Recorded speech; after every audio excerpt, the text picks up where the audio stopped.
Bienvenidos a mi video. Hoy quiero contarles una historia muy personal, sobre la familia, los límites y lo importante que es ponerte a ti primero. Me da mucha curiosidad saber desde dónde están viendo este video globo terráqueo con Europa y África. Déjenmelo en los comentarios. Pónganse cómodos y escuchen con atención, porque esta historia puede hacerlos sonreír, reflexionar o hasta sacarles una lágrima. Ahora sí, comenzamos. Claqueta. El 29 de diciembre me enfermé y quedé tirada en cama. Mi esposo me señaló a la cara y me gritó: «Lárgate a casa de tus papás, no te quedes aquí trayendo mala suerte a mi casa». Yo no dije nada, solo me levanté, agarré mis cosas y me fui. Pero lo que pasó después, nadie lo esperaba. El 3 de enero él fue a buscarme, y se quedó helado cuando vio lo que había pasado. Mi nombre es María Fernanda. Tengo 38 años y trabajo como contadora en una empresa de materiales de construcción en Guadalajara. Llevaba casi 10 años casada con mi esposo, Carlos Ramírez, y vivíamos con su mamá, Doña Teresa, en una casa de esas ni muy grandes ni muy chicas, pero donde siempre se sentía un ambiente pesado. Y no era por el espacio, era por la forma en la que yo vivía ahí. Siempre con cuidado, aguantando, tratando de no molestar, haciendo todo para tenerlos contentos. Sobre todo en fechas como Navidad y Año Nuevo, todo se volvía más pesado. Cada año era lo mismo. Desde el 25 de diciembre yo ya no paraba. Limpiar la casa, lavar cortinas, acomodar todo, comprar la comida, preparar la cena, todo caía sobre mí. Mi suegra solo daba órdenes. Y mi esposo entraba y salía, preguntaba algo por compromiso y luego decía que estaba ocupado. Yo me decía, ni modo, así es esto, una como mujer tiene que sacar adelante la casa. Pero la verdad, nadie me agradecía nada. Todo lo que hacía lo veían como obligación. Ese 29 de diciembre, en la mañana, yo estaba en el mercado comprando flores cuando de repente empecé a sentirme muy mal. Un frío raro, el cuerpo débil. Pensé que era cansancio, por desvelarme y levantarme temprano tantos días seguidos. Pero cuando llegué a la casa, todo empeoró. Me dolía la cabeza horrible, me mareaba, no tenía fuerzas. Apenas pude dejar las cosas y me fui al cuarto a recostarme un rato. Pero en cuanto me acosté, me dio una fiebre fuertísima. Sentía el cuerpo ardiendo, pero por dentro tenía frío. No podía ni respirar bien. Carlos me vio tirada en la cama, y lo único que dijo fue: «¿Y ahora qué tienes?». Le pedí que me llevara al doctor porque me sentía muy mal. Lo dijo de mala gana, pero me llevó a una clínica cercana. El doctor me revisó y dijo algo que me asustó mucho. Tenía casi 39 de fiebre, y neumonía. Me dijo que tenía que descansar completamente. Nada de esfuerzos. Pero mientras yo apenas procesaba eso, Carlos ya estaba molesto. Como si yo fuera un problema, justo en esas fechas. Cuando regresamos a la casa, apenas pude llegar al cuarto. Todo me daba vueltas. Desde ahí escuchaba a mi suegra en la sala diciendo: «Siempre en el peor momento se enferma, qué mala suerte». Sus palabras me dolieron, como si me clavaran algo en el pecho. Yo no elegí enfermarme, nadie quiere estar así en estas fechas. Después de un rato, escuché que en la cocina empezaban a quejarse. Que faltaban cosas, que nadie hacía nada. Así que, aún sintiéndome fatal, me levanté. Pensé que al menos podía ayudar en algo, para que no dijeran que era floja. Pero en cuanto me paré, casi me caigo. Todo me daba vueltas. En eso pasó Carlos por la puerta, me vio, y en lugar de ayudarme, me gritó: «Ahí estás acostada como si nada. Ni lo básico puedes hacer». Me quedé en shock. Intenté explicarle: «De verdad me siento muy mal, el doctor dijo que tengo neumonía». Pero ni me dejó terminar. En estas fechas vienes con tus malas vibras, nadie aguanta eso. Mientras otros celebran, aquí tenemos a alguien tirada sin hacer nada. Esas palabras dolieron más que la enfermedad. No era solo indiferencia. Era desprecio. Lo miré esperando aunque fuera un poquito de compasión. Pero no. Se dio la vuelta y se fue. y mi suegra todavía remató: una mujer así solo da problemas. Ese día, el ambiente en la casa era insoportable. Me metí otra vez a la cama, temblando. Pero no solo por la fiebre. Era el frío de sentirme completamente sola. Y en ese momento, recordé algo. En los últimos meses, Carlos había cambiado. Escondía el celular, llegaba tarde. Y cuando yo me acercaba, lo apagaba rápido. Cuando le preguntaba, solo decía: es trabajo, tú no entiendes. Yo quería creerle. Pensaba que era estrés. Pero ese 29 de diciembre, acostada, enferma, escuchando todo eso, sentí algo muy raro. Una corazonada. Que algo no estaba bien. Que lo que estaba pasando era solo el inicio. Y que algo mucho más grande estaba a punto de romper mi vida. Yo pensé que, como mucho, solo iban a decirme unas palabras feas para desahogarse. Pensé que si me quedaba callada, descansaba, tomaba mi medicamento y me recuperaba, todo iba a pasar como siempre. Pero hasta el día de hoy, cuando recuerdo esa tarde del 29 de diciembre, se me pone la piel de gallina. Porque ese día entendí algo muy claro. Todo lo que aguanté durante casi 10 años, no era algo pasajero. Era solo una capa encima de algo frío y cruel que ya existía desde hace mucho. Tal vez muchos se pregunten: ¿por qué aguanté tanto? La verdad, cuando recién me casé, yo no era débil. Tenía un trabajo estable, mis papás me enseñaron a respetarme. Pero después de casarme con Carlos, siempre me decía: en el matrimonio hay que ceder, y como nuera, aún más. Desde el primer día, doña Teresa nunca me quiso del todo. Decía que yo no venía de una familia con dinero. Y que no era la nuera que ella había imaginado para su hijo. Aún así, yo me esforcé. Cuidé la casa, la comida, cuando se enfermaban, las fiestas, todo. Pensé que siendo buena, algún día me iban a valorar. Pero me equivoqué. Porque hay personas que, mientras más aguantas, más creen que pueden pisotearte. Esa tarde, por la medicina, me quedé dormida un rato. Estaba entre despierta y dormida, con el cuerpo ardiendo por la fiebre. Desde la sala se escuchaba la tele a todo volumen. Ruidos de sillas, pasos fuertes. Y la voz de mi suegra quejándose de algo. De pronto, la puerta se abrió de golpe. Se estrelló contra la pared y me hizo brincar del susto. Era doña Teresa. Estaba parada en la puerta, con los brazos en la cintura y una cara durísima. Ni una sola palabra de preocupación. Me miró de arriba a abajo. Y me dijo, con una voz llena de coraje: si estás así, mejor vete a casa de tus papás. No vengas a llenar esta casa de mala suerte. Me quedé en shock. Pensé que había escuchado mal. Que tal vez solo estaba molesta. Intenté incorporarme y le dije, con la voz débil: señora, de verdad estoy enferma, el doctor dijo que necesito descansar. Pero ni me dejó terminar. Enferma, por favor. Todo el año estás bien y justo hoy, 29 de diciembre, te vienes a caer. Aquí hay que limpiar, preparar todo, recibir el año. Y tú ahí tirada, como si nada. Eso es pura mala suerte. Sentí un nudo en la garganta. Llevaba casi 10 años en esa casa. Nunca dejé de cumplir, nunca dejé de ayudar. Cuando ellos se enfermaban, yo estaba ahí. En otros años, hasta con fiebre me levantaba a cocinar, a preparar todo. Y ahora, que de verdad no podía ni pararme. Me veían como si fuera una carga, o peor, como un mal augurio. En ese momento entró Carlos. No sé cuánto tiempo llevaba escuchando. Pero su cara estaba completamente fría. Yo pensé, que al menos diría algo. Que iba a defenderme, aunque fuera un poco. Pero no.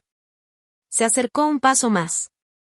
Levantó la mano y me señaló directamente a la cara. Y con una voz dura, sin nada de emoción, me dijo: lárgate a casa de tus papás. No te quedes aquí trayendo mala suerte para todo el año. Sentí como si me clavaran un cuchillo en el pecho. Lo miré. Miré al hombre que un día me prometió cuidarme, protegerme. El que me tomó de la mano frente a todos y juró que nunca me haría sufrir. Pero en su cara no había duda. No había culpa. No había amor. Solo había molestia. Como si yo fuera un estorbo que tenía que desaparecer lo más rápido posible. Mi voz temblaba cuando le pregunté, aferrándome a la última chispa de esperanza. ¿Qué dijiste? Que estás enferma. Carlos no respondió directamente. Solo señaló hacia la puerta con desdén y dijo con tono seco. ¿No entiendes? Vete a casa de tus papás. Esta casa está preparando todo para la fiesta, nadie tiene tiempo de cuidar a una enferma. Estar aquí solo molesta a los demás. Doña Teresa, parada a su lado, agregó con un gesto de desprecio. Esta casa no aguanta a alguien inútil en estas fechas. Si te enfermas, vete con tus padres a llorar y quejarte. En ese momento, sentí un dolor que no era solo por la fiebre. Era sentirme completamente expuesta, rechazada, como si ya no tuviera valor. Ahí entendí que no era un arranque de enojo pasajero. Estaban intentando sacarme de la casa.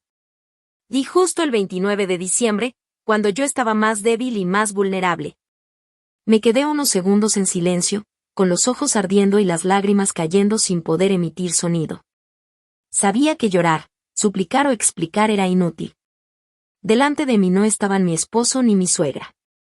Eran dos personas al mismo lado, frías, mirando a alguien que consideraban un estorbo. Con mucho esfuerzo, bajé las piernas de la cama. Mi cuerpo aún daba vueltas y la cabeza ardía, pero me obligué a ponerme de pie. Cada paso hacia el armario pesaba toneladas. Abrí el armario y empecé a meter ropa en la maleta. Mis manos temblaban tanto que no podía doblar bien la ropa. Una camisa cayó al suelo y ni siquiera tuve fuerzas para recogerla de inmediato. Mientras hacía todo esto, nadie me ofreció ayuda, nadie preguntó si podía caminar, si necesitaba un taxi o si ya había tomado mis medicinas. Solo se escuchaban los cierres de la maleta y mi respiración agitada. Cuando saqué la maleta hasta la puerta, Carlos se apartó a un lado como si temiera que me chocara. Y soltó una frase fría que hasta hoy no puedo olvidar. Cuando te vayas, no vuelvas. Me quedé paralizada, las manos blancas de apretar la maleta. Volteé a mirar la casa donde pasé casi 10 años. Donde limpié cada piso, cociné hasta tarde cuando doña Teresa se enfermaba, arreglé el salón con mis propios ahorros. El lugar que yo llamaba familia. Y resultó que, para ellos, nunca pertenecí. En ese instante, frente a la puerta aquella tarde del 29 de diciembre, sentí un frío que no era tristeza. Era la claridad brutal de que me estaban echando no por la fiebre, sino por completo desprecio. Y en mi cabeza surgió un pensamiento que nunca antes me había atrevido a tener. No era momento de suplicar, era momento de entender por qué me querían fuera con tanta urgencia. Arrastré la maleta fuera del portón, las piernas casi sin fuerzas. El viento frío de la tarde me golpeaba la cara, mientras mi cuerpo aún ardía por la fiebre. Me apoyé en la pared frente a la casa, respiré hondo y finalmente pude llamar un taxi. Cuando el conductor se detuvo, casi no pude subir, me ayudé de la puerta para no caer. Él me miró por el espejo, vio mi cara pálida y los labios secos, y preguntó suavemente. ¿Quieres que te lleve al hospital? Negué con la cabeza, apenas audible. Llévame a la casa de mi mamá. El taxi arrancó. Por las calles de Guadalajara, a pocos días de Año Nuevo, la gente corría con bolsas y maletas, luces encendidas, emoción y prisa por llegar a casa. Yo, acurrucada en el asiento trasero, abrazaba mi bolso con fuerza, con la fiebre y el frío luchando en mi cuerpo, y el corazón apretado por la humillación. No recuerdo cuántas calles pasamos. Solo sé que la sensación de soledad y tristeza me ahogaba. Era 29 de diciembre, la fecha en que todos quieren volver a casa para cenar con la familia. Y yo había sido expulsada por mi propio esposo. Cuando el taxi llegó a la puerta de la casa de mi mamá, Gilda, apenas tuve fuerzas para bajar la maleta. Mi mamá salió corriendo al verme, dejó caer el trapo que sostenía y me abrazó. María Fernanda. ¿Qué te pasó? Antes de que pudiera responder, ella me sostuvo de los hombros, Mi cuerpo caliente y tembloroso la hizo palidecer al contacto. Solo pude decir mamá antes de perder la conciencia un instante. Cuando desperté, estaba en mi cama, en mi habitación de siempre. El aroma del ungüento, de la medicina y de las sábanas familiares me dio un alivio extraño, mezclado con tristeza. Desde afuera escuchaba a mi mamá hablar con el doctor, con la voz entrecortada. ¿Cómo pudieron tratar así a mi hija, enferma y con fiebre? Cada palabra caía en mi oído como un peso enorme. Quise levantarme y decirle que no se preocupara, pero mis párpados pesaban toneladas, mi garganta ardía y mi cuerpo estaba exhausto. Mi mamá me cuidó desde la tarde hasta la noche, con paños húmedos, dándome sorbos de caldo, llamando a conocidos para que me pusieran suero porque estaba demasiado débil. Entre sueños y vigilia, veía su figura al lado de mi cama, escuchaba sus suspiros suaves. A veces soñaba que me acariciaba el cabello y murmuraba. «Hija mía, eres buena y correcta, ¿por qué te tocó caer en una casa tan cruel?» Sentía la nariz arder, pero ya no tenía fuerzas para llorar. Cerca del amanecer, la fiebre bajó un poco. Mi cabeza aún dolía y el pecho me pesaba, pero mi mente estaba más clara. Y ahí, acostada, mirando el techo, mi corazón seguía revuelto, tratando de procesar todo lo que había pasado. Mis manos aún temblaban por el cansancio. Prendí el celular y esperé un buen rato hasta que logró conectarse. La red iba lenta, los iconos aparecían uno a uno y me ponían cada vez más nerviosa, casi sin poder respirar. Entré a la sección de mensajes y bajé hasta las conversaciones recientes. Al principio solo había notificaciones de trabajo, algunos mensajes de publicidad. Y de repente apareció un nombre extraño que me hizo detener el corazón, Mayan. Solo 2 palabras y ya sentí un nudo imposible de explicar en el estómago. Toqué el chat y apenas leí las primeras líneas, sentí como si la sangre se me congelara. Si yo me iba de casa en Año Nuevo, su plan saldría perfecto. El mensaje no era de cualquier persona. Era de Carlos, enviado a Mayan. Me quedé inmóvil, los ojos pegados a la pantalla. Unas pocas palabras me atravesaron como un puñal, desbaratando todo lo que me aferraba. ¿Quién era ella? Si no se trataba de que yo me fuera en Año Nuevo, ¿qué querían decir con eso? Si no era por la decisión de echarme de casa a toda costa la tarde anterior, entonces lo que pasó no fue un arrebato. No fue mala suerte ni enojo pasajero, sino un plan pensado, con alguien esperando que yo desapareciera de esa casa. Seguí leyendo mensajes más antiguos, y el frío me recorrió de pies a cabeza. El aire en la habitación era tranquilo, afuera escuchaba a mamá Hilda picando verduras para el desayuno. Pero en mi interior se desataba un huracán. Apreté el celular con tanta fuerza que me dolieron las manos. Un pensamiento aterrador apareció despacio en mi mente. Si querían que me fuera sí o sí en estas fechas, ¿qué planeaban hacer en la casa mientras yo no estaba? Me quedé sentada mucho tiempo, los ojos fijos en la pantalla vieja. El dolor ya no era solo por la traición, era un frío que subía por la nuca y bajaba por la espalda.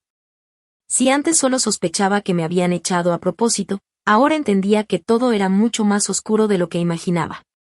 Respiré hondo, intenté controlar el temblor de mis manos, y seguí bajando por conversaciones más antiguas. Cada mensaje era un puñal al corazón. Los mensajes entre Carlos y Maya no eran recientes, ni de semanas ni meses. Tenían más de un año. Al principio eran preguntas sutiles, charlas sobre trabajo, palabras dulces de consuelo. Y poco a poco se volvieron mensajes de nostalgia, citas secretas, conversaciones que me hundían en la desesperación. El hombre que llegaba a casa irritado conmigo, que solo quería mirar el celular después de comer, podía ser paciente y dulce con otra mujer. Recuerdo bien a Mayan. Trabajó con Carlos en su empresa un tiempo, después renunció. Era mayor que yo unos años, hablaba con soltura, parecía experimentada y amable, pero siempre con un brillo frío en los ojos. La había visto en unas fiestas de la oficina, incluso una vez la invité a comer a casa pensando que era compañera de Carlos. Entonces se quejaba de su vida, de su divorcio, de lo sola que estaba, buscando un apoyo. Y ahora, esa mujer que me sonreía con dulzura, estaba maquinando con mi esposo para arruinarme. Bajé hasta un mensaje de pocos días antes de Año Nuevo. Los ojos se me clavaron en las palabras de Mayan. Este año nuevo hay que resolverlo de una vez. No quiero seguir siendo la tercera. Solo una frase y mis manos se enfriaron completamente. No había lugar a dudas, no solo tenían una aventura. Ya planeaban estar juntos, y el obstáculo más grande era yo. Debajo estaba la respuesta de Carlos.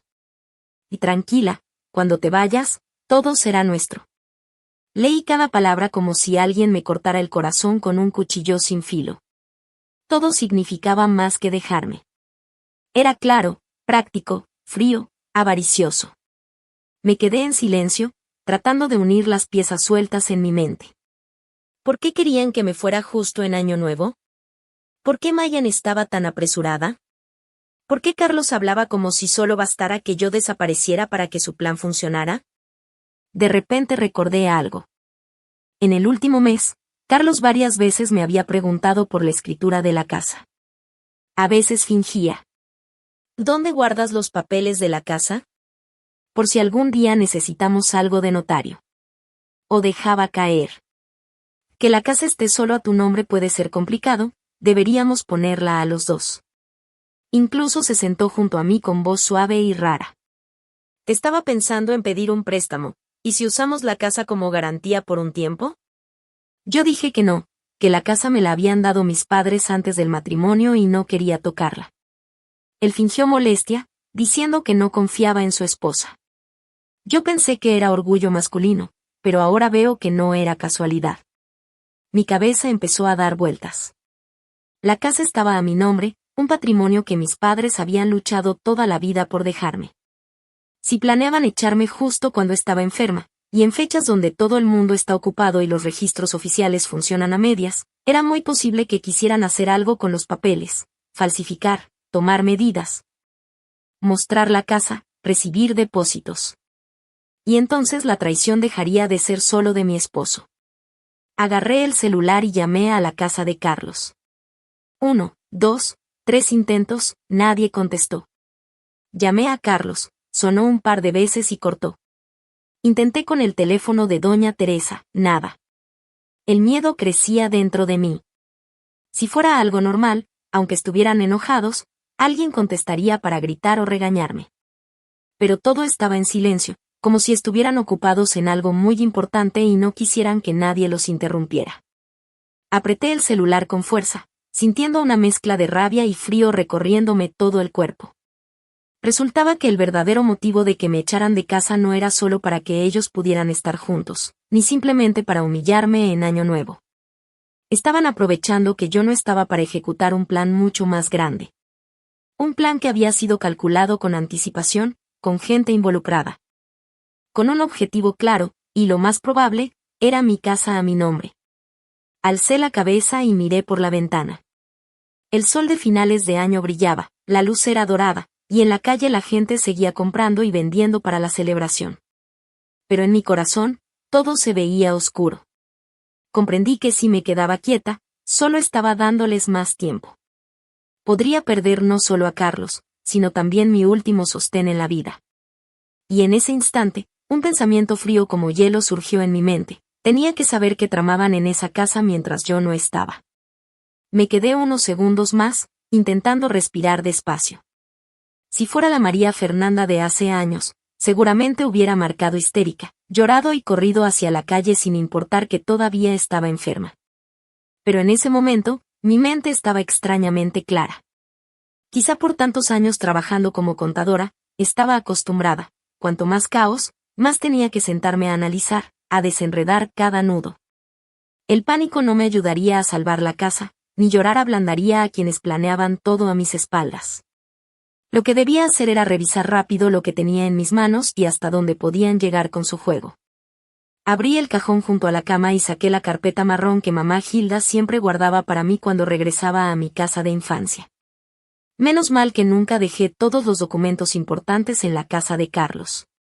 Ahí estaban los originales, la escritura de la casa, los papeles de la herencia de mis padres, el acta de matrimonio, algunos contratos relacionados con la propiedad. Siempre había hecho copias y guardado todo separado.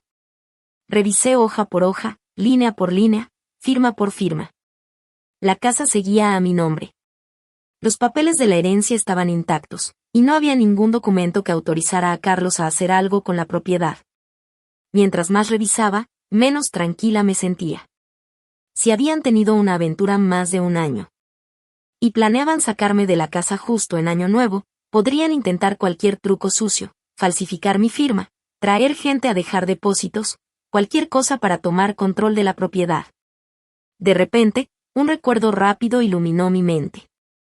Hace unos 6 meses, después de que un restaurante cerca de la calle fuera robado a plena luz del día, instalé unas cámaras de seguridad en la casa.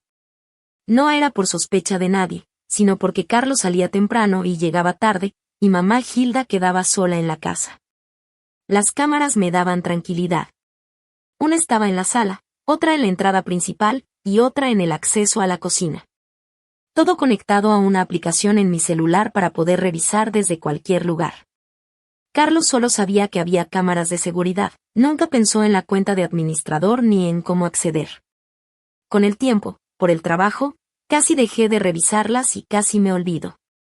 Recordando eso, abrí la aplicación en mi celular. La contraseña vieja seguía guardada. La pantalla tardó un poco en cargar y sentí que mi corazón se detenía. Mis manos sudaban, aunque el frío de la fiebre aún me recorría el cuerpo. Las imágenes comenzaron a aparecer, primero la cámara de la entrada, luego la sala. Me acerqué al celular y mi cuerpo entero se congeló. Ahí estaba Carlos, sentado en el sofá de la sala, y a su lado Mayan. Ella ya no tenía la actitud tímida y discreta que había mostrado cuando la vi en otras ocasiones. Estaba sentada con las piernas cruzadas, tomando un vaso de agua, con una expresión tranquila, como si esa fuera su casa. Doña Teresa caminaba dentro de la casa, entrando y saliendo, de vez en cuando mirando hacia la puerta, vigilando quién llegaba. Pocos segundos después, sonó el timbre. Un hombre de mediana edad con camisa entró cargando un maletín. Detrás de él venía alguien más joven, con cabello oscuro, sosteniendo unos papeles. Sin que nadie presentara a nadie. Supe que uno de ellos estaba relacionado con los documentos de la casa. Su forma de caminar, cómo abría el maletín, cómo sacaba los papeles y los colocaba en la mesa, era evidente. Contuve la respiración y subí un poco el volumen de la cámara. Las voces no se escuchaban claras, pero sí lo suficiente para captar cada frase entrecortada. El hombre mayor abrió el maletín, señaló un lugar específico y habló en voz baja. Carlos se inclinó, revisó y asintió. Resulta que, en los ojos de Carlos, yo solo era una mujer débil, si me echaban, me iba, si me obligaban, me callaba, y aunque me hicieran daño, solo podía tragarme las lágrimas. Por primera vez en mi vida, sentí que no solo me habían traicionado, sino que también me habían humillado hasta los huesos. Si alguien me hubiera visto en ese momento, habría pensado que estaba llorando. Pero no, mis ojos ardían, la nariz me picaba, y aún así no caía ni una sola lágrima. Algo dentro de mí se rompió por completo, y al mismo tiempo, algo más despertó. Miré fijamente a los tres en la pantalla del celular, Carlos, Mayan y Doña Teresa. Luego apreté la mano que quedaba libre hasta que las uñas se clavaron en la palma. Después de casi 10 años como esposa y nuera, por primera vez no pensé en aguantar ni en explicarme. Ellos me eligieron para echarme justo cuando estaba más enferma. Eligieron planear sus artimañas sobre la casa que estaba a mi nombre.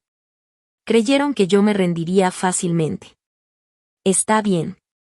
Si ellos pensaban que era tan fácil de intimidar, entonces no los dejaré disfrutar de eso. Dejé el celular sobre la cama, y mis labios se curvaron lentamente en una sonrisa fría, una que ni yo misma reconocí. Mi voz estaba ronca por la fiebre, pero cada palabra salió clara. Y si quieren jugar, yo también jugaré hasta el final. Esa sonrisa duró apenas unos segundos, pero fue suficiente para darme cuenta. Ya no era la mujer que lloraba abrazando la almohada en un rincón. Me recosté contra el cabecero, todavía débil por la fiebre, con dolor en la cabeza, pero los ojos más claros y despiertos que nunca. Esa noche casi no solté el celular. Puse el cargador portátil, ajusté la pantalla para que se guardara y activé las cámaras para vigilar la casa minuto a minuto. De haberme sentido desplazada como un ser sin refugio, ahora veía mi propia casa con otros ojos.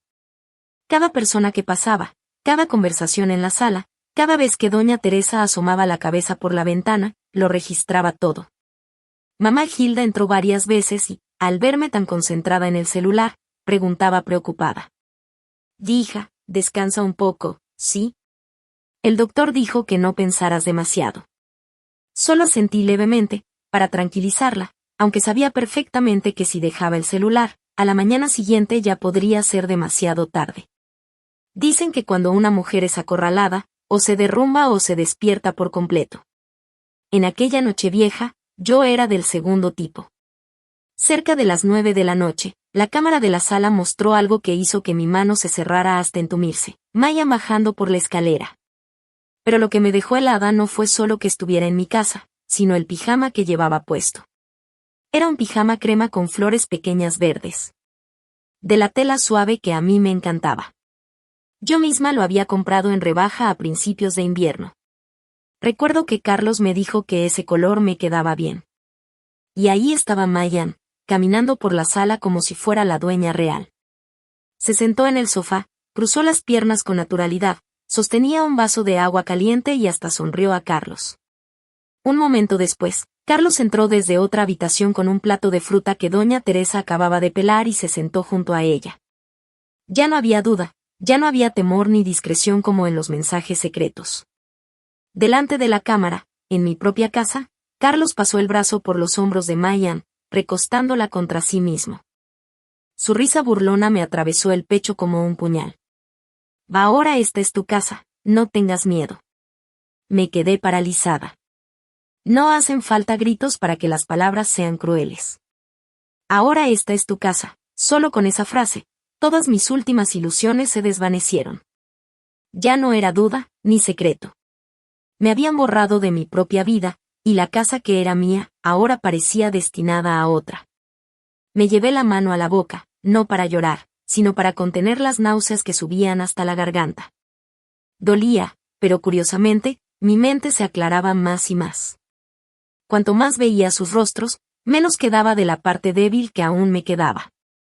A eso de las 10, el timbre sonó. La cámara de la entrada mostró a los dos hombres que habían venido antes, de vuelta. Uno llevaba maletín, el otro un montón de papeles. Doña Teresa abrió rápidamente, mirando antes de dejarlos entrar. Al sentarse en la mesa, sacó un paquete de papeles cuidadosamente forrados en plástico. Me acerqué al celular, los ojos abiertos de par en par. Aunque la cámara no era tan clara como la vista directa, reconocí los bordes rojos de las copias notariales. Doña Teresa los puso sobre la mesa y habló en voz baja, pero suficiente para que el micrófono captara. «Hay que hacer esto rápido antes del día 3. Si se retrasa, todo se arruina». Aumenté el zoom en la pantalla. El papel brillaba bajo la luz, era la copia de la escritura de mi casa, a mi nombre. Todo coincidía, los sellos, la forma de sujetar las hojas, incluso la mancha de tinta que yo había hecho por accidente al fotocopiar. No solo hablaban, habían revisado papeles, preparado documentos y planeaban involucrar a terceros en plena Nochevieja. Mientras intentaba mantener la calma, escuché a Mayan decir con voz baja pero afilada como cuchillo: «Vamos a hacer el poder falso. Solo fírmalo, ¿quién se va a dar cuenta?». No fue un comentario improvisado, estaba planeado, rápido y seguro, como si falsificar mi firma fuera lo más normal del mundo. Y Carlos no la reprendió, no mostró miedo ante lo ilegal. Solo negó con la cabeza, sonrió levemente y dijo: «Y no hace falta, solo hay que presionarla para que firme después, en ese momento ya no tendrá nada». Pensé que después de la llamada de la mañana del 1 de enero, al menos se lo tomarían con un poco de calma unos días para reorganizar sus planes. Cualquier persona normal, al saber que alguien tenía pruebas de su infidelidad y de sus planes con la propiedad, se asustaría, retrocedería, o por lo menos sería precavida.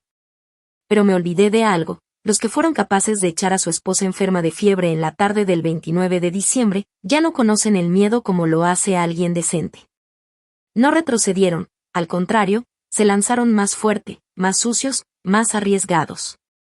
La mañana del 2 de enero, después de tomar mi medicina, estaba sentada junto a la ventana tratando de calmar mi pecho cuando el celular vibró. Era un mensaje de Carlos, corto y helado. Si quieres que esto termine tranquilo, firma el divorcio. Me quedé mirando la pantalla unos segundos.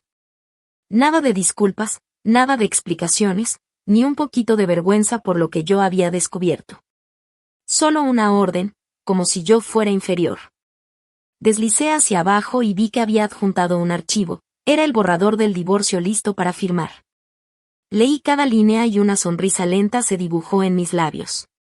No era alegría, sino la claridad de su codicia y su arrogancia, más allá de lo que jamás imaginé.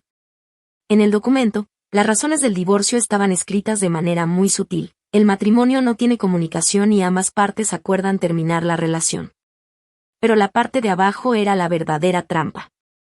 María Fernanda, yo, renuncia voluntariamente a todos los derechos sobre los bienes comunes y no tendrá ninguna reclamación sobre la casa, el dinero o cualquier otro bien después del divorcio. Reí en voz baja, una risa seca y amarga que hasta yo sentí punzante. No solo querían echarme de la casa, también querían que yo firmara todo por mi propia voluntad, convirtiéndome de víctima en la que entrega todo sin reclamar.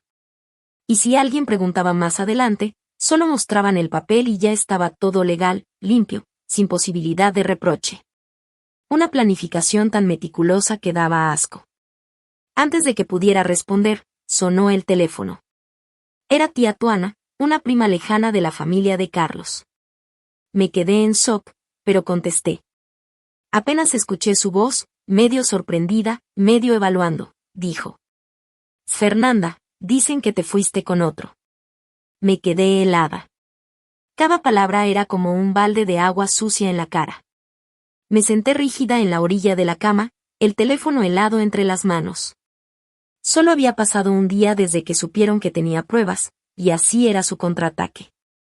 No hubo disculpas, no hubo negociación, solo intentos de arruinar mi reputación primero. Sabían perfectamente que hay cosas que duelen más que perder dinero, perder la cara, ser señalada por la familia, que todos murmuren que eres una mujer mala. Tratando de mantener la voz firme, pregunté. ¿Quién dijo eso? Tía Tuana bajó la voz, como contando un secreto escandaloso. Fue tu familia, dijeron que hace tiempo estabas con otro y por eso te fuiste. Ahora vienes a reclamar la casa. No respondí de inmediato. No porque no supiera qué decir, sino porque estaba tragándome el nudo en la garganta. Ese era su siguiente paso. Cuando no pueden asustarte con amenazas, atacan tu honor, te convierten en culpable, en la mujer que deja a su esposo por otro, para que cualquiera que escuche después dude de tu versión. A nadie le creen a alguien con fama de infiel. Después de esa llamada, el teléfono casi no dejó de sonar. Unos mensajes de la familia de Carlos, de tíos, primas y tías. Unos preguntaban, ¿qué pasó para tanto escándalo? Otros suspiraban sobre cómo las mujeres deben ser más prudentes. Algunos incluso decían, eres nuera, si cometiste un error, ve y pide perdón para calmar la casa. Leí todos los mensajes y mi estómago se congeló. Los rumores ya habían corrido. Muy rápido. Era imposible que se difundieran tan rápido sin que alguien los soltara deliberadamente. Su objetivo estaba claro, cortarme toda salida, humillarme hasta que yo misma me avergonzara, me aislara, me sintiera sin apoyo. Cuando una mujer es atacada así, o enloquece o cede y firma cualquier cosa para estar tranquila. Ellos apostaban a que yo sería del segundo tipo, que temería más al que dirán que a perder todo. Se equivocaron de nuevo. Cerca del mediodía, mamá Hilda llamó. Nada más contestar escuché su habitual voz fingida, esa que ya conocía. Fernanda, ¿cómo puedes hacer esto? La gente pregunta todo el tiempo, y me estás haciendo pasar vergüenza. Me quedé escuchando cada sollozo falso, cada frase de razón moral como escudo. Era un talento increíble, al mismo tiempo que difundía rumores para arruinarme, se hacía pasar por víctima. Si esto hubiera sido antes, tal vez me habría afectado un poco. Pero ahora solo me pareció ridículo. La interrumpí, no dejé que continuara. Mi voz estaba fría, tan fría que hasta yo me sorprendí. Sigue actuando si quieres. Sigue. El silencio al otro lado fue inmediato. Supongo que no esperaba que le hablara así. Hablé despacio, cada palabra medida. Sigue actuando, mamá. desde que me echaron de la casa hasta difundir que me fui con otro. Ahora quieres hacerte la víctima. Sigue. Y más adelante, podrás actuar frente a 100 personas si quieres. Corté la llamada justo después. El cuarto quedó en silencio, solo el ventilador y el latido de mi corazón. Afuera, la gente seguía comprando y riendo por el año nuevo, pero yo tenía claro algo como nunca antes.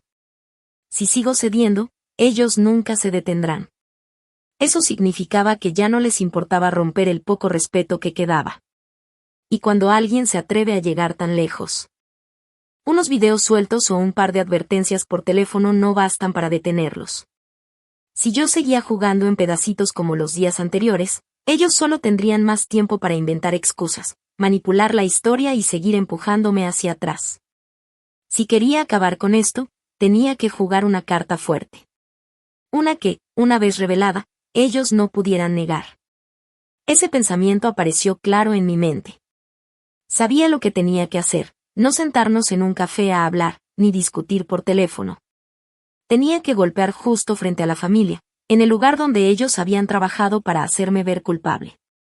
Si ellos usaban el boca a boca para dañarme, yo lo iba a usar para que les devolviera el golpe. Y el momento perfecto no podía ser otro que el 3 de enero, cuando la casa estaba llena y cualquier palabra se esparce rápido. Tomé el teléfono y le escribí a Carlos un mensaje corto. El 3 vienes y firmamos todo. No pasó ni un minuto y él respondió. Tan rápido que supe que ya estaba esperando ese mensaje. El texto era frío y directo, igual que él. Si quieres evitar problemas, hazlo. Leí esas palabras y sonreí apenas un poco. Él confiaba en que yo estaba cansada, que los comentarios de la familia me habían intimidado, que con un empujón más yo me sometería y firmaría. Mientras más pensaba así, más se metía en la trampa que yo estaba preparando. Pero para jugar esta carta no podía dejarme llevar por la ira. Necesitaba papel y tinta, pruebas legales, alguien que conozca la ley, algo que ellos no pudieran negar aunque quisieran. Busqué el número de abogado Hugo Morales, un abogado que conocía de mi trabajo anterior. Antes, cuando manejaba contratos y disputas legales, había trabajado con él unas cuantas veces y sabía que era discreto y seguro. Le conté todo brevemente y al punto.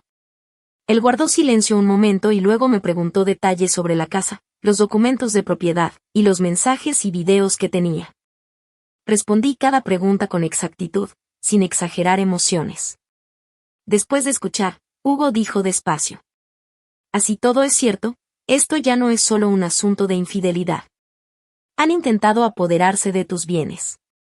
Mantente tranquila, imprime todas las pruebas, videos, mensajes, audios, capturas de pantalla, varias copias. Mañana preparo un paquete legal completo para que continúes con el caso. Esas palabras me dieron una tranquilidad inmediata. Hasta ahora, ellos querían que yo fuera la mujer que solo llora, sin pruebas que respalden sus acusaciones.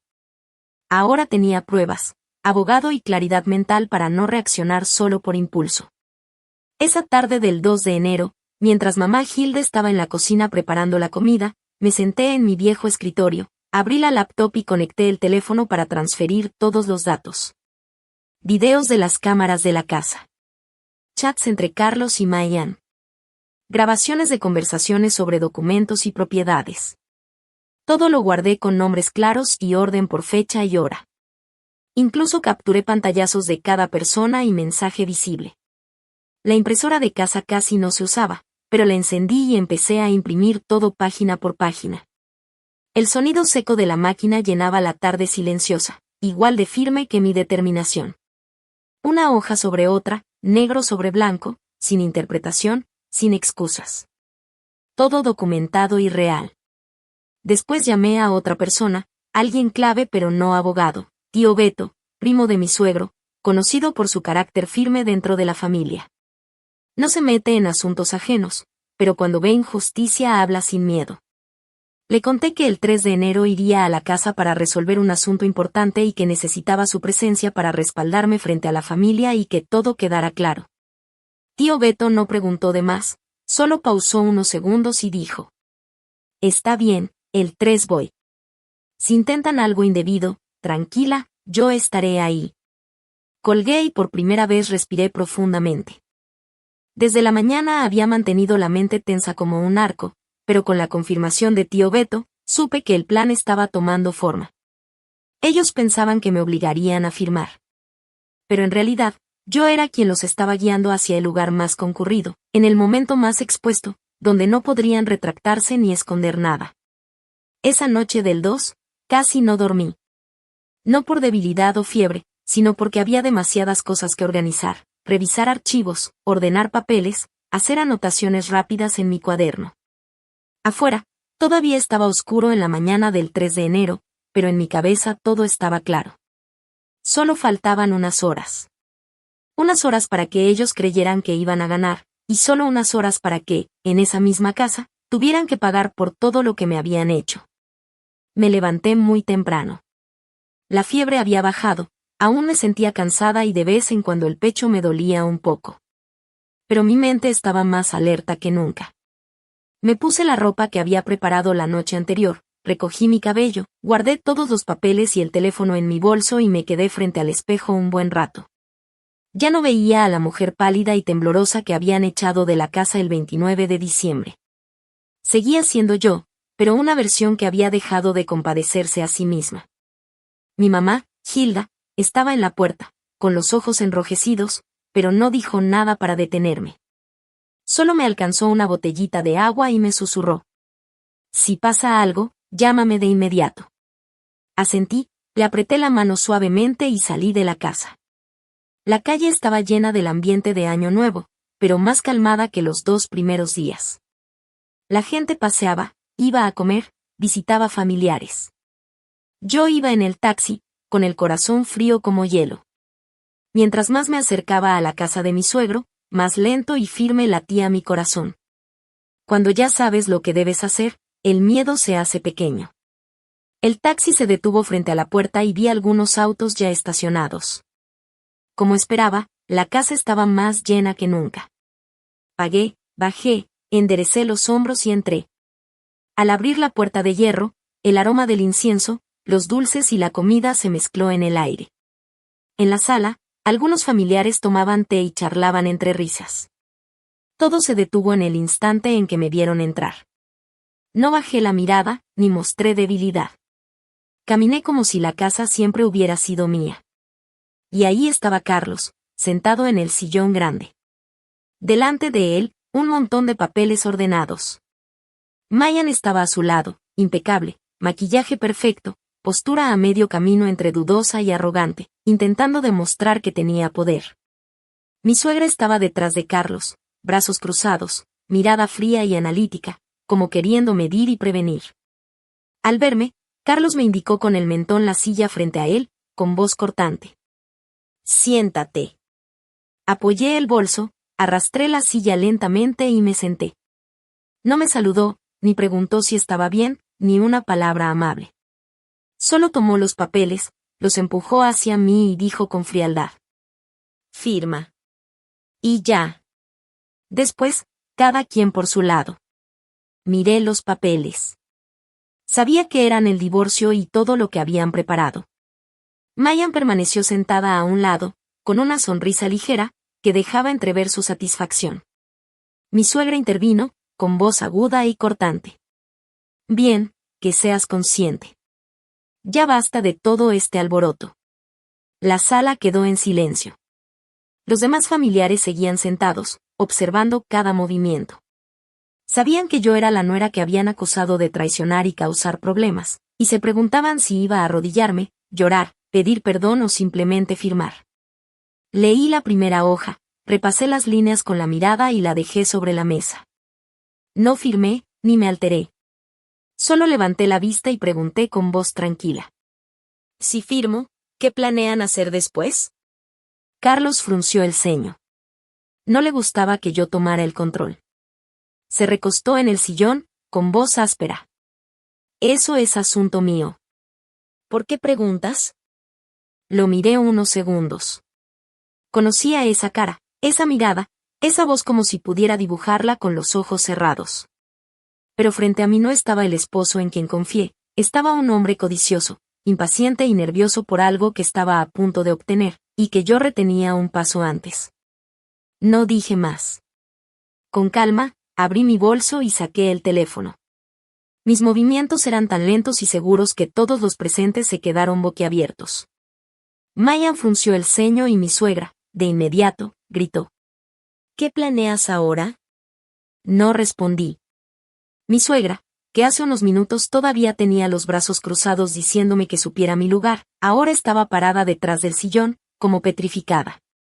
Sus labios se movían, intentando decir algo, pero no salía ni un sonido. Apagué la pantalla del teléfono. La sala estaba completamente silenciosa. Puse el teléfono sobre la mesa y levanté la mirada, mirando directamente a Carlos. Mi voz no era alta, pero cada palabra cayó clara, fría y firme. No vine a firmar. Vine para que todos vean tu verdadero rostro. La frase quedó flotando en el aire y la sala pareció ahogarse en silencio. Ninguna tos, ningún MMH, solo miradas que se movían de un lado a otro, entre Carlos, Mayan y mi suegra. Ese silencio era aterrador. No era el típico silencio incómodo, sino la sensación de un grupo que acaba de ver el telón caído, mostrando la verdad que antes creían solo un rumor. Carlos no era de los que se quedaban quietos. Se quedó en shock solo unos segundos, luego saltó rojo de rabia, ojos desorbitados, y se lanzó hacia mí sobre la mesa. Si esto hubiera pasado unos días antes, quizás habría retrocedido por instinto, pero ahora estaba preparada para cualquier reacción negativa. Cuando vi que intentaba agarrar mi teléfono, me moví a un lado y retrocedí la silla. Su mano golpeó la mesa, haciendo que las tazas de té chocaran y sonaran fuerte. «Te estás inventando cosas. Ya esto está editado», y gritó, con la voz quebrada por la furia. Yo me mantuve erguida, un brazo sujetando el teléfono y el otro apoyado ligeramente en el respaldo de la silla para mantenerme firme. Lo miré de pies a cabeza, viendo cómo su agresividad empezaba a revelar su pánico, y con calma le dije: ¿editado? Bueno, vamos a escuchar este otro fragmento. No esperé su respuesta y abrí otro archivo de audio. Se escuchó un sonido muy breve antes de que la voz de Carlos apareciera. Hay que sacarla antes de Año Nuevo, si no, no se puede hacer el papeleo. No necesité añadir nada más. Solo esas palabras fueron suficientes. La sala estalló en un silencio que retumbaba. Una tía que estaba cerca de la ventana se levantó de golpe, con la mano aún apoyada en el respaldo de la silla, horrorizada. Miró a Carlos, luego a mis suegros, y gritó con voz aguda por el shock: «Dios mío. ¿Cómo puede haber descendientes así?». Sus palabras fueron como prender fuego a la paja seca. Los familiares cercanos empezaron a susurrar y mirar unos a otros, confundidos. Las miradas que antes dudaban de mí, ahora estaban llenas de sorpresa y miedo, dirigidas a Carlos, Mayan y mi suegra. Mi suegra comprendió lo rápido que la situación había cambiado. Ya no pudo mantener su aire arrogante. En un parpadeo, su voz se volvió dulce y falsa, como siempre que intentaba ocultar algo. «Don, vamos a hablar en privado, no hagas un escándalo». No pude contener la risa por dentro. Hace unos días, me había echado de la casa mientras estaba enferma, con palabras crueles que no dejaban salida. Y ahora, frente a todos, quería tapar la verdad con hablar en privado. La miré fijo, con voz calmada y clara.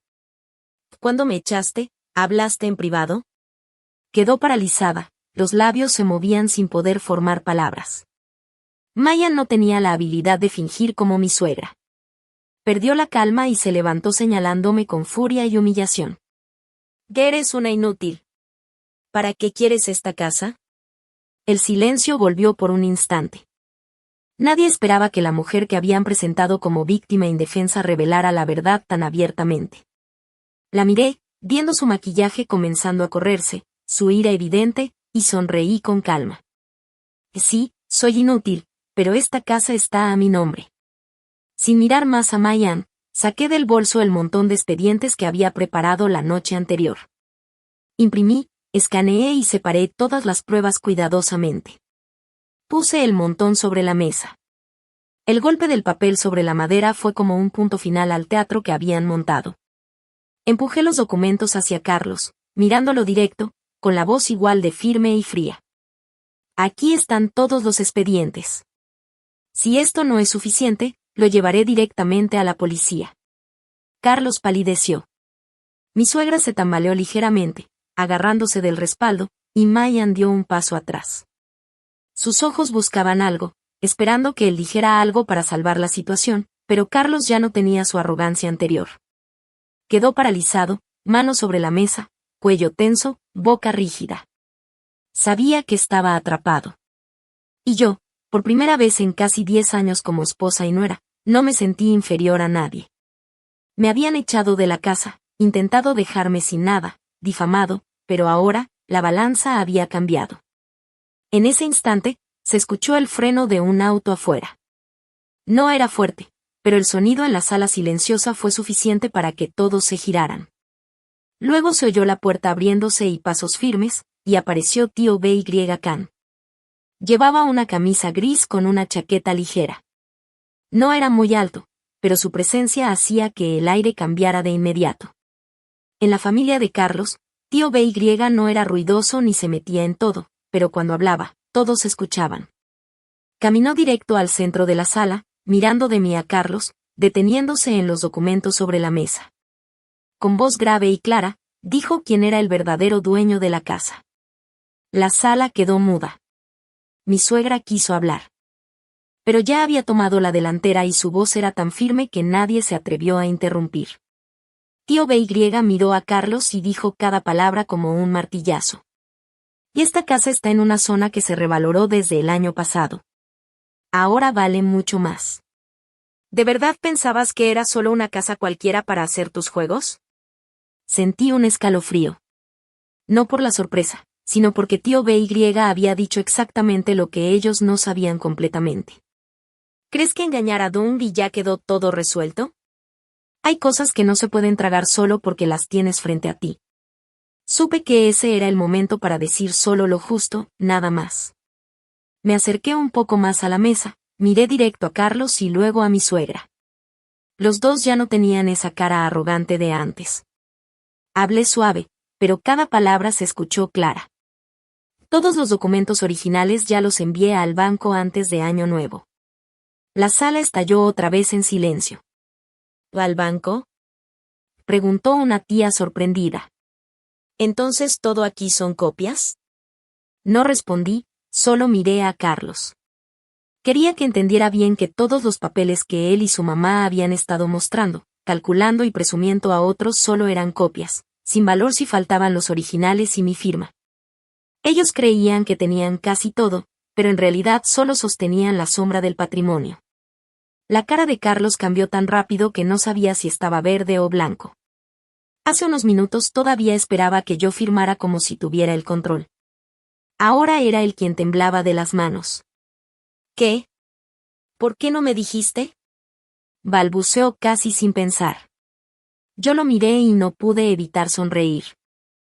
¿Para que tú y tu amante planearan todo mejor? Eso hizo que varios familiares alrededor contuvieran la respiración. Nadie dijo nada, pero sus rostros mostraban desprecio absoluto por Carlos. Un hombre humillado por su mujer, descubierto en sus mentiras y su ambición, nunca había estado tan avergonzado. Mi suegra reaccionó tarde, apoyó las manos en la mesa, temblando.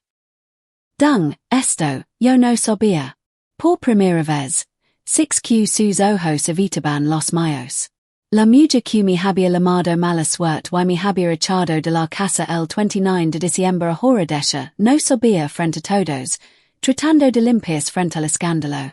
Pero ya era demasiado tarde. Y en ese momento supe que el golpe más grande ya estaba lanzado. Y esta vez no solo Carlos, sino toda esa familia empezaba a sentir miedo de verdad. Carlos soltó otra vez, pero esta vez no con la arrogancia y agresividad de antes. Esta vez era la pérdida de control de alguien que se dio cuenta de que el botín que pensaba suyo nunca lo fue. Se apoyó con las manos en la mesa, inclinándose hacia mí, cuello tendido, gritando con voz quebrada. Soy tu esposo. Tengo derecho. Su grito hizo que los familias se sobresaltaron de nuevo. Antes, con solo levanta la voz, yo habría retrocedido.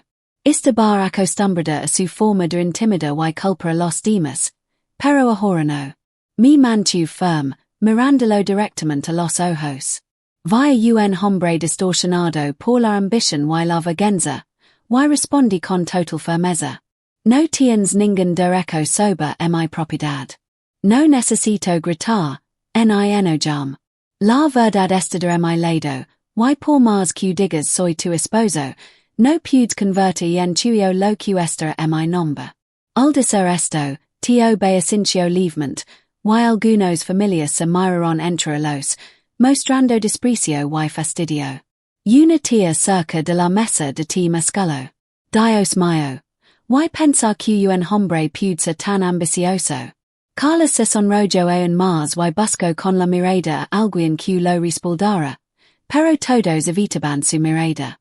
Y en ese momento, el tío Tran, primo de mi sugro, que había estado sentado y en silencio, habló con voz firme pero tranquila. Y lo del rumor de que dung te fue infiel. Es cierto. Toda la sala quedó y en silencio otra vez. Sabía que alguien preguntaría eso. Porque en los últimos 2 días los chismes habían circulado por toda la familia. Aunque ya habían visto la verdad sobre la ambición de Carlos, la duda sobre mí aún rondaba. No respondí con palabras. Abrí el teléfono y puse el audio que había preparado. En segundos, se escuchó la voz de Mayan. Cuando termine de firmar, se le saca de la casa de una vez. No hacía falta más explicación. Todos entendieron que hablaba de mí, la mujer a quien habían acosado falsamente para que firmara y perdiera todo.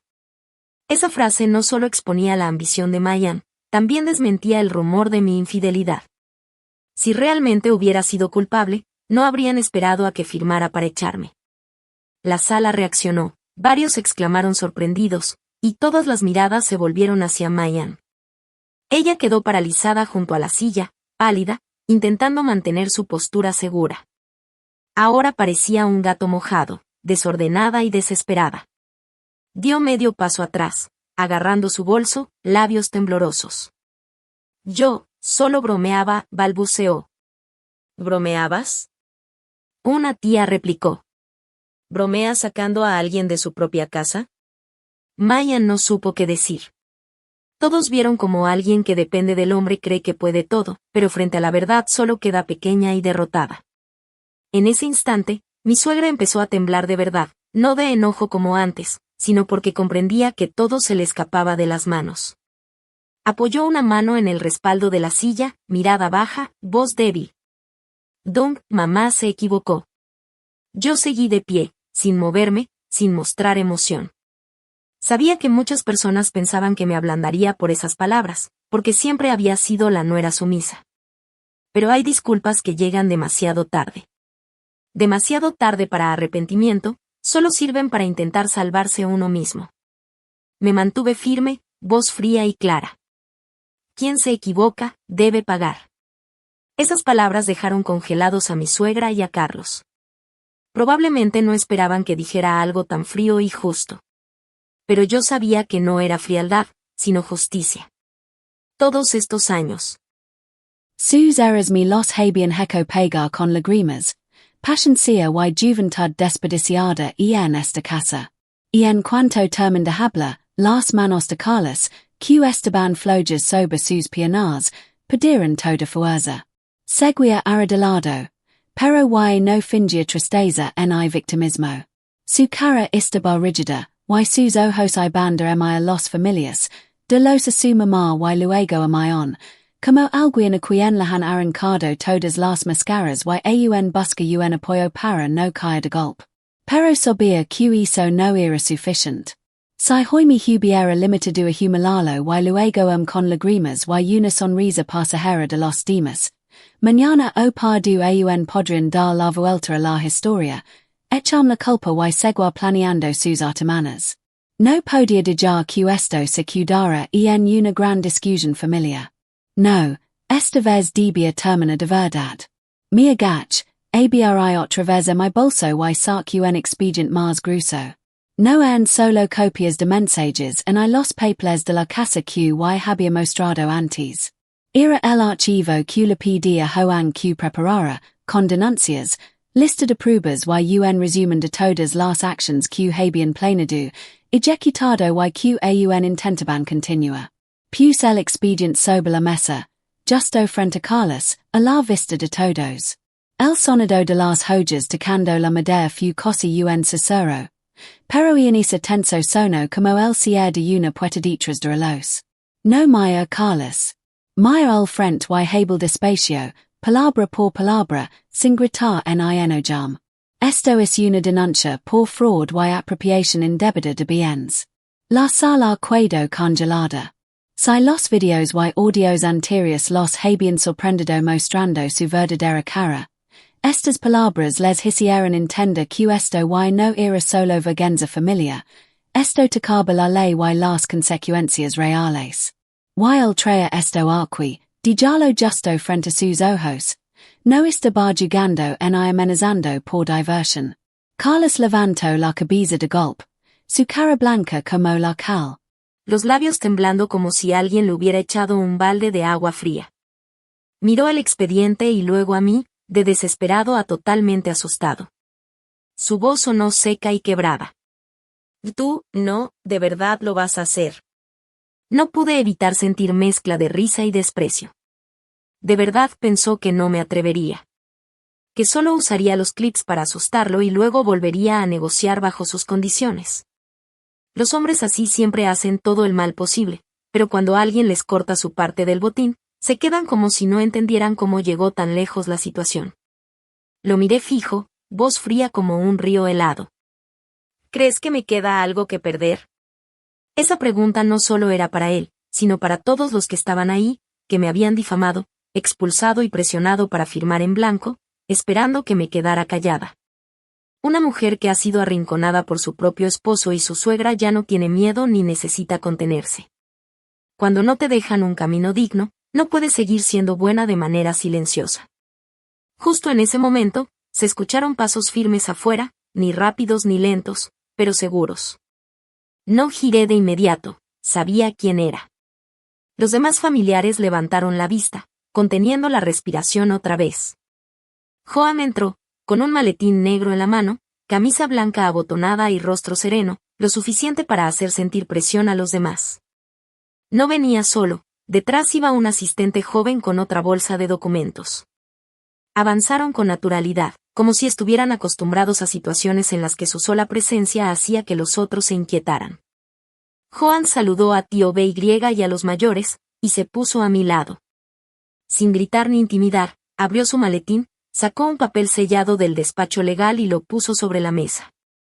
Soy el representante legal de NGC Dong. Todas las pruebas actuales son suficientes para interponer una demanda si la otra parte sigue con amenazas, presión para firmar o intenta apropiarse de los bienes. Eli en la sala dejó de silencio.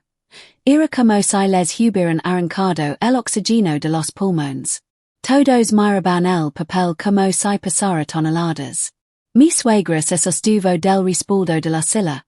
Carlos seguía arrodillado pero sus rodillas no lo sostenían, casi cayó al suelo. Mayon, que hasta ahora había tratado de mantener cerca de Carlos, empezó a retroceder paso a paso, sin prisa, como una serpiente frente al fuego. De la silla se movió hacia la pared, luego hacia la puerta de la sala, pálida, con el maquillage incapaz de ocultar su miedo. Finalmente, murmuró, casi en un susurro que todos escuchamos.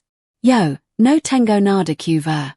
Pero entendí desde el principio que entre Carlos y Mayon nunca hubo amor verdadero. Solo eran dos personas que se aprovechaban del otro. Uno ambicioso por el dinero, el otro por el poder o el placer. Se encontraron en el momento justo y se fueron al otro solo por conveniencia. Cuando el beneficio se acabó, el te amo y el yo te cuido se desvanecieron más rápido que el humo de incienso y en ano nuevo.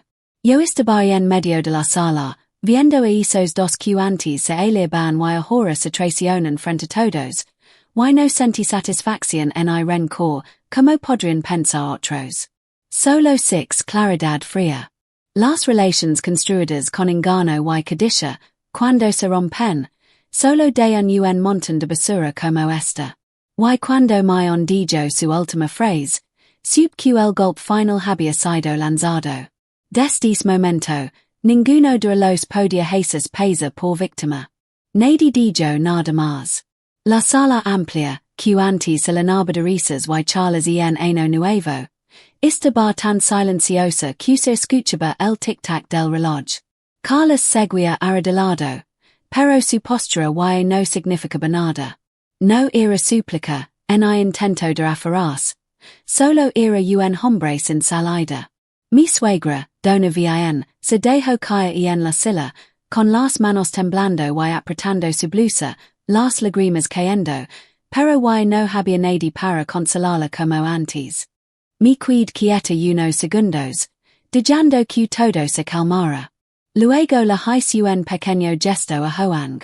Él entendió y sacó otra hoja de su maletín, la puso sobre la mesa y me la acercó. No hace falta explicar nada. Todos supieron que era el formulario de divorcio. Tomé el bolígrafo. Por un instant, mis dedos tocaron la pluma y sentí un silencio interno. No era duda, sino recuerdos. Todos esos años en los que pensé que se aguantaba un poco más, la familia estaría en paz. Todos los momentos en que tragaba lágrimas para mantener la armonía, creyendo que se mujer y sacrificarme un poco no importaba. Resultó que mi paciencia no salvó la familia. Solo acostumbró a otros a herm. Firm. Trazo firm, sin temblar ni duda. Cuando beige el bolígrafo, escuché suspiros suaves detrás de mí. Nadie intentó detenerme ni decir piénsalo otra vez, como en otras historias. Todos entendían que y no había vuelta atrás. Mi suegra rompió el hora de verdad, y sin su rigidez habitual. Extendió la mano hacia mí, voz entrecortada. Dung, dame una oportunidad. Mamá, y está mal, respondí con calma, mirándola a los ojos. Por primera vez, la mía sin desprecio ni intento de complacerla. Veo una mujer que antes me hacía temer y sentirme culpable, ahora pequeña, arrepentida, pero demasiado tarde. No estaba fría, solo tranquila. Algunas cosas y no se pueden recuperar, mamá. Pausa. Tú puedes rehacerlo con otros, pero yo no. Se quedó en silencio, con la mano cayendo, las lágrimas fluyendo, pero sin decir nada más. Sabía que no era que no quisiera dar, sino que y no había nada que dar. No me Carlos. No necesitaba verlo otra vez.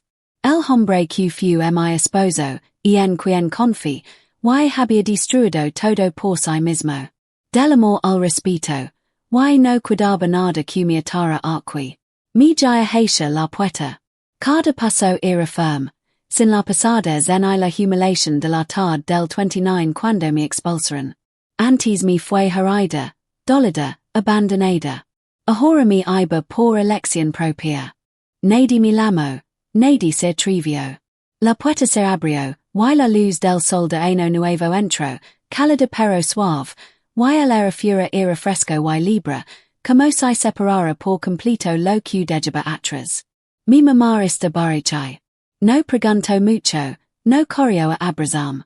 Solo me miró con preocupación y ternura familiar. Me acercó y tomó mi mano, apretándola suavemente. Un gesto simple, pero suficiente para sentir un lugar seguro donde volver. Vamos a casa, hija, dijo, con voz cálida. La mía y asentí.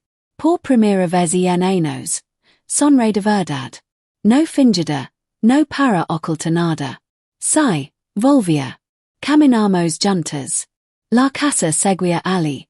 Esas personas seguían allí. Pero y no tenían nada que ver conmigo. No porque lo olvidara o perdonara todo, sino porque elegí soltar. Soltar no es debilidad.